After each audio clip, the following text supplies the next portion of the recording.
Are you having a hard time figuring out what to get Dad for Father's Day? You should check out Row 1 Brand's Vintage Pictorum Gallery. They have America's best sports art. With over 7,200 historic sports prints, you're assured to find something unique for Dad this Father's Day. Instead of a boring old tie, get him a historic baseball photo taken by Henry High Sandham at the historic Polo Grounds Stadium in New York City during the 1894 Temple Cup.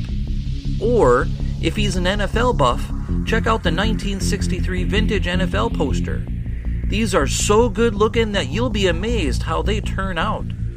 Shop now at sportshistorynetwork.com/row1 and save 15% off your order.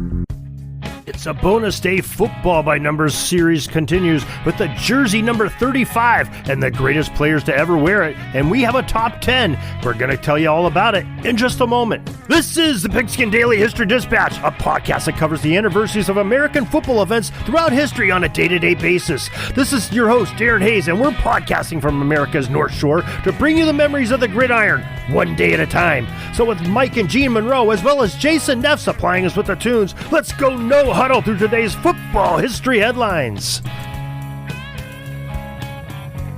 This podcast is part of the Sports History Network, your headquarters for the yesteryear of your favorite sport. You can learn more at sportshistorynetwork.com. Hello, my football friends. This is Darren Hayes of PigskinDispatch.com coming to you once again from the Pig Pen. And now we have a bonus edition, the jersey number 35s in our Football by Numbers series. And it's a solo mission tonight. You'll just be hearing my voice. But we are going to talk about the most substantial players in NFL history, 101 plus years, to wear that jersey number 35 on their backs. And we're going to come up with the Pro Football Hall of Fame has 6 names on their list of players that are enshrined in Canton that wore the number 35. And it says that Anias Williams, Bill Dudley, Pete Piehoes, John Henry Johnson, Earl Campbell, and Walt Keisling all wore the number 35 during their careers. Now, I guess the first one maybe we want to jump to is Earl Campbell. That's an interesting name because we just covered him on our last episode with the jersey number 34s. And we know that he's a Hall of Famer, 5-time Pro Bowler, but I always remember him at number 34 with the Houston Oilers. But he did play with the New Orleans Saints for a couple seasons at the end of his career, and he wore jersey number 35 on there. Didn't have a whole lot going on there. 1984, he had he played 8 games, had 50 rushes for 190 yards, and in 1985, he only put up he had 643 yards, not bad, but a total of 1 touchdown in those wearing that number 35 jersey. So he wasn't super substantial with the 35 like he was dominant when he wore the number 34. I think we're going to put him a little bit of a standby number here, standby, and not put him on our list just quite yet. We might come back to him later. And Walt Keisling is another one that we have as a Hall of Famer. We've talked about Walt for quite a few different numbers. He's come up on a lot on our list. But Walt also wore the number 35 for 2 seasons, and he wore that number 35 when he was with the Pittsburgh Steelers at the end of his career. So again, a very interesting one, and he soon took over for coaching of the Pittsburgh Steelers. He was a 1-time All-Pro, but that was with wearing a different number. That was wearing the number the number 18. So another Hall of Famer, but I think we'll put him on standby. So 2 of our 6 Hall of Famers on standby. Now let's get into the ones that really wore it a long time. And our most tenured number 35 that's in the Hall of Fame is Anias Williams. And, we've just talked about him not too long ago on his birthday, which was on January 29th. And we just talked to him about in our football history headlines today, too, because he was a draft pick in that 2001 NFL draft. 1991 NFL draft. And he was one of the Hall of Fame members that we mentioned there. He was picked by the Phoenix Cardinals in 1991, and he played with the Cardinals throughout his entire career, in Phoenix and Arizona. And he he played in St. Louis his last 4 seasons. 10 years with Arizona and Phoenix, 4 years with the St. Louis Rams, not the St. Louis Cardinals. And, he was a great defensive back, played a lot of safety, had 55 interceptions in his career, 807 return yards, 9 touchdowns, Hall of Famer, 8-time Pro Bowl player. And what a great player he had, great career he had for Anias Williams. Played from 1991 all the way to 2004. So just about a decade and a half ago, we were still watching him play at a very high level. And he's at such a high level when wearing it for 14 seasons. He's going to be the first on our list of the top 10 greatest number 35s in NFL history. Go Bill Dudley next. And Bill Dudley, very famous running back, played with the Pittsburgh Steelers for his first 3 years of his career, then 4 seasons with the Detroit Lions. 3 seasons with the Detroit Lions, 3 years with Washington Redskins. So 9 years, he split them all up evenly, Detroit, Pittsburgh, and Washington. And he, again, is another Hall of Famer, 3-time Pro Bowl selection, had 3,057 rushing yards, a 4-yard average, 18 touchdowns in his career. Also put another 1,383 yards receiving and another 18 touchdowns, catching the ball. So, Bill Dudley was definitely a force to be reckoned with back in those early days of football. 1942 to 1953 was when he played. The NFL was still fairly young yet. He was a great halfback, tailback, quarterback. Tremendous player, Hall of Famer, and I think he is going to be our second person that we will put on our list as the greatest number 35s to play the game. Let's talk about Pete Piehoes, another Hall of Famer that's on our list. And Pete had another one that had a great career, played from 1947 to 1952, all of those with the Philadelphia Eagles, who he was drafted by. He was a 6-time Pro Bowler. As we mentioned, he's in the Hall of Fame. And he was an end and defensive end, one of the two-way players. He ended up for his career having 61 touchdowns, and those were all receiving, 5,619 yards receiving, and just a great player. Catching that many passes back in that era, that was just some good stuff there to help out the Eagles and do some damage, and they had some pretty good teams when he was on them. So I think Pete Piehoes is going to be another one. He'll be our third on our list of top number 35s. And then we got to talk about another running back, John Henry Johnson. He was another Pittsburgh Steeler. Steelers weren't real good teams there, but we have 2 of their players that are Hall of Famers. And John Henry Johnson originally came up with the San Francisco 49ers in 1954, played 3 seasons there, then played 3 seasons with the Detroit Lions, and then 6 years with the Pittsburgh Steelers, 1 year with the Houston Oilers in the AFL at the very end of his career.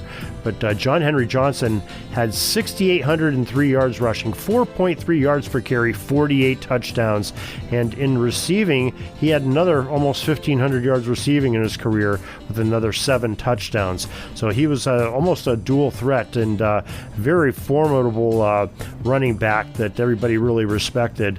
And John Henry Johnson is another one. He'll be our 4th to make our list of the top number 35s. All right, so that's our Hall of Famers. We put 4 of them on our list so far. And now let's go to our guys that are not yet in the Hall of Fame. And the first one I'd like to talk about is Calvin Hill. And Calvin Hill was kind of an interesting figure in NFL history. He played running back, drafted by the Dallas Cowboys, stayed with them for the first, 6 seasons with them, played 4 years with the Cleveland Browns, the end of his career, and in between are 2 years with the Washington Redskins. And he had 6,083 yards in his career, 4.2 average, 42 touchdowns, and was also good out of the backfield. Had almost 2,900 yards catching the ball, 23 touchdowns there. Again, another really solid back in NFL history, and we're going to place Calvin Hill in our top 10. He's our 5th to go on the list. How about we talk about Neil Anderson? And Neal, another real solid player, running back, had 6,166 yards in his career, 51 touchdowns, 4.1 yard average. Played with the Chicago Bears his entire career, 1986 all the way to 1993. And as a receiver, he had 2,763 yards, 20 touchdowns. With that also for Neal Anderson, great running back, great Chicago Bear. And I think I'm going to put Neal on our list too as our number 6 pick here. And William White, he is another one we want to talk about, not in the Hall of Fame, but he had a good career, worth number 35 his entire career. Detroit Lions for 6 years, Kansas City for 3, 2 with the Atlanta Falcons. Came in 1988, played all the way to 1998, and had 20 interceptions as a defensive back, scored 1 touchdown off of that. Pretty good statistics, but I think we'll maybe put him on standby if we got to come back to it and make some decisions later on. Christian Okoye, boy, how can you forget him? The Nigerian Nightmare when he played for the Kansas City Chiefs. He was a beast. He stood at 6'1", 253 pounds at the running back position. What a load he could carry. 4,897 yards, 3.9 yards per carry, 40 touchdowns. Kansas City for 6 straight seasons. And he was an all-pro in one of those seasons with the Chiefs. Real solid back, but his career was kind of shortened to just that size he had, and those linebackers and linemen would catch up with him and thump him pretty good. I think he's another one maybe we'll take a look at and maybe come back to. Martin Mayhew is another one we'd like to discuss, though. And Martin, according to the Pro Football Reference.com, he came out of Florida State and was a great defensive back, had 21 interceptions, 199 yards returned, 1 touchdown. 1989, he came in with the Washington Redskins, played with them for 4 seasons. His final 4 seasons were with the Tampa Bay Buccaneers. Not sure that he will be making our list, but definitely a player to mention. And how about Jim Nance? Not Jim Nance, the commentator. This is Jim Nance, a running back that played from 1965 to 1973. He was an AFL player, came in with the Boston Patriots, and stayed with them until they became the New England Patriots. 1971, he left them. Did not play in 1972. He had retired. He missed the season, and then came back for a final season in 1973 with the New York Jets. But he was, a pretty solid running back, had 5,401 yards, 4.0 average, 45 touchdowns for Jim Nance, AFL running back for most of his career. And another one maybe we'll come back to on him, but not going in yet. Keith Lyles, another player that wore the number 35 during his career. And the Pro Football Reference has him down as a defensive back. And he had 31 interceptions, 362 return yards, wore the number 35 his entire career, won 1 Super Bowl, came in with the Rams, played 1994 all the way to 2002, was with the Rams for 7 years, San Diego Chargers for a year, Washington Redskins for a year. Just had a good solid season. Not sure that he's going to be one that's going to be on our list, but definitely somebody we wanted to mention too. And Jim Otis is another guy we want to talk about, though. He played from 1970 to 1978 wearing that number 35 jersey. His entire career, came in with New Orleans for his first year, Kansas City for a couple, and then went back to, played with the St. Louis Cardinals for 6 seasons. And, he was just a very solid running back, 4,350 yards, 3.8 average, 19 touchdowns in his career. But again, probably not good enough to make our list. But, maybe Mike Tolbert is. Tolbert, another fine player that the Pro Football Reference has down as he was a running back. He had 2,649 yards rushing, 3.8 yard average, 34 touchdowns. And if you remember, he came in with the San Diego Chargers in 2008, played with them for 4 years, and then went to the Carolina Panthers for 5 years and played a final year with Buffalo. 2-time All-Pro, 3 times in the Pro Bowl. Some decent numbers there for him. And, he caught some passes, too, 1,861 yards, another 12 touchdowns there. Not too shabby for Mr. Tolbert. I think maybe we'll put him on our standby list as well. Marion Butts is another one that we'd like to talk about. And, Marion was a very interesting character, running back. He had 5,185 yards, 3.9 average, 43 touchdowns when he played with the San Diego Chargers for 5 seasons. Houston for a year, New England for a year. 1989 to 1995 was the span of his career at running back. And that's some pretty good numbers. When you have 43 touchdowns on this list, I think Mr. Butts is going to be definitely one we're going to want to talk about again, and maybe get one of those last 4 spots we have.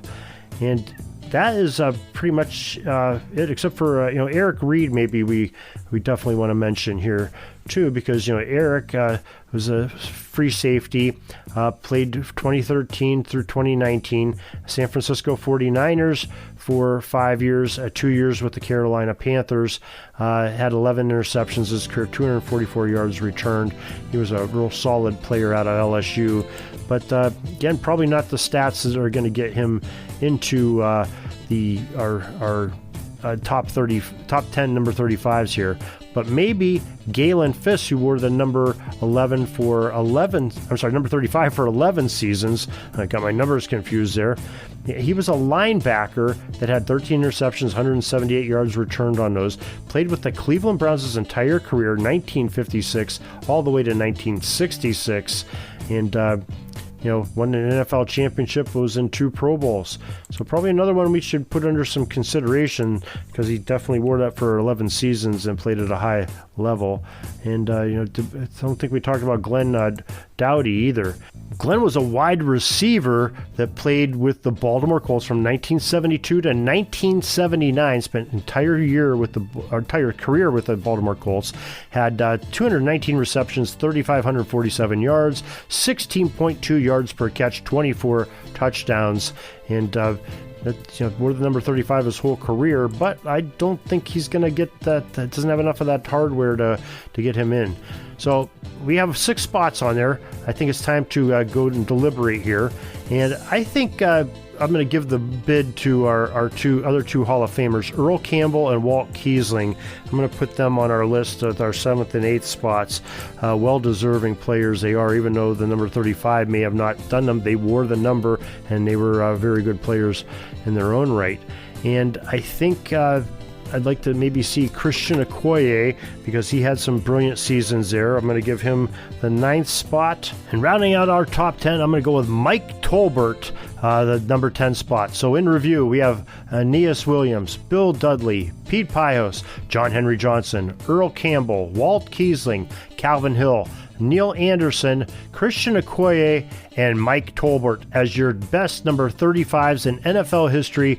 That's picked by me, Darren Hayes. If you disagree or think maybe we missed some, and we've got some emails on some people that we missed, and I don't disagree with them, please email us at pigskinddispatch@gmail.com and let us know, or look us up on one of our Twitter handle, at Pigskin Dispatch, or Facebook, Pigskin Dispatch, and let us know what you feel about that. And we are going to be having 1 or 2 shows where we go back and make corrections that we've missed, and point out by sometimes you, the fan, and we'll do some investigation and see, and maybe you're right, and we've had a couple of those instances already. So please contact us, pigskinddispatch@gmail.com.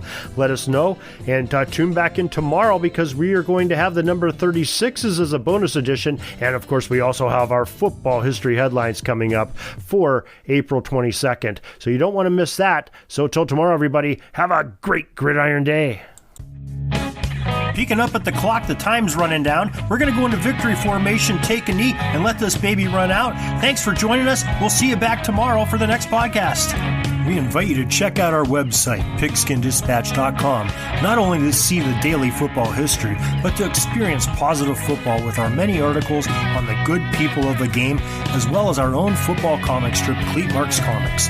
Pigskinddispatch.com is also on social media outlets, Facebook, Twitter, Instagram, and don't forget the Pigskin Dispatch YouTube channel to get all of your positive football news and history. A special thanks to the talents of Mike and Jean Monroe, as well as Jason Neff for letting us use their music during our podcast. This podcast is part of the Sports History Network, your headquarters for the yesteryear of your favorite sport. You can learn more at sportshistorynetwork.com.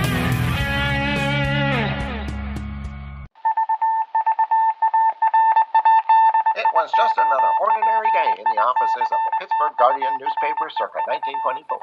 But for Marla Delft, assistant editor, everything was about to change.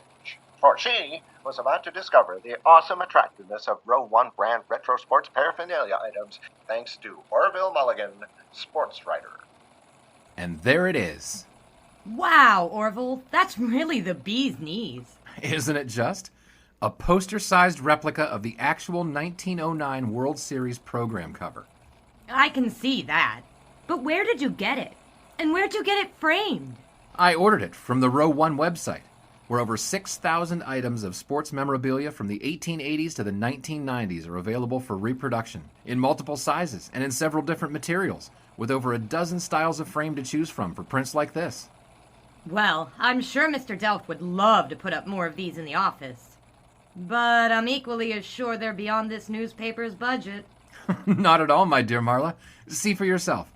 Go to sportshistorynetwork.com/row1.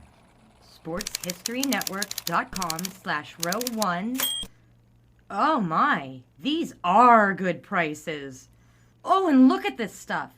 Oklahoma-Nebraska football, college basketball art, Michael Jordan items. And so it retro was that sports Marla Delft advertisement discovered the clapboard. splendiferous magic of Row 1 sports memorabilia, arts, and prints. You can too by visiting sportshistorynetwork.com/row1. That's ROW1 today for access to the full Row 1 catalog of gallery prints and gifts like t-shirts, long-sleeve shirts, telephone cases, coffee mugs, blankets, pillows, towels, and even shower curtains. Act today for 15% discount off all prints with coupon code SHN15 and 20% off all other items with coupon code SHN20 at checkout. And keep your dial locked to the Sports History Network for the exciting chronicles of the 1920 sports world in Orville Mulligan, sports writer. Coming soon. At the Sports History Network, we're all about sports yesteryear, and so we're so pleased to introduce you to Row 1, an online memorabilia gallery and shop that brings you sports history to life anywhere. The Row 1 gallery includes over 5,200 gorgeously reproduced prints of team posters, game program covers, game tickets, advertisements, and more in baseball, pro and college football, pro and college basketball, and more. And any gallery item may be printed in a variety of sizes on wood, metal, canvas, acrylic, or poster paper. And in Row 1 shop, check out the thousands more of unique items with the retro and historical designs dating back to 1876, including t-shirts, long-sleeve shirts, phone cases, mugs, blankets, pillows, towels, and even shower curtains. Go to sportshistorynetwork.com, ROW1, for access to the full Row 1 catalog and for gallery prints and gift items, plus get a 15% discount off all prints on the Row 1 Pictorum Gallery with coupon code SHN15. Follow the link on the show notes.